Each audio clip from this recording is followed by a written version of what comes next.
Hi, this is Chris from Total Parts Plus, and today we have a 2017 Mazda BT50 XTR extra cab chassis ute, stock reference number 5557.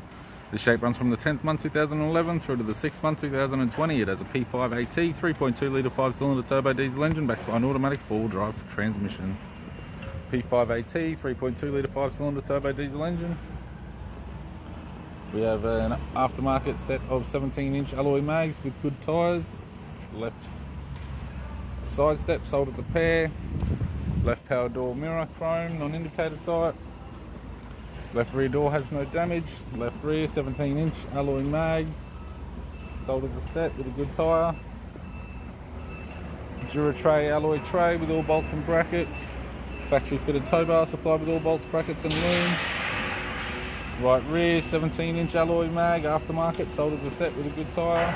Right hand side step sold as a pair with all bolts and brackets. Right rear door has 2 small dents. Right front door has 4 small dents.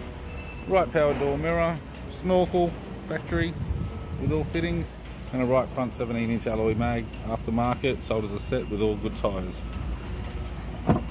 Driver's side door trim, power window master switch. This vehicle is fitted with black cloth interior, automatic type console, 4-wheel drive type, automatic gear shifter, climate control heating controls, Alpine sat nav unit, interior mirror, courtesy lamp, sunglass holder type, left hand sun visor, right hand sun visor, and the instrument cluster.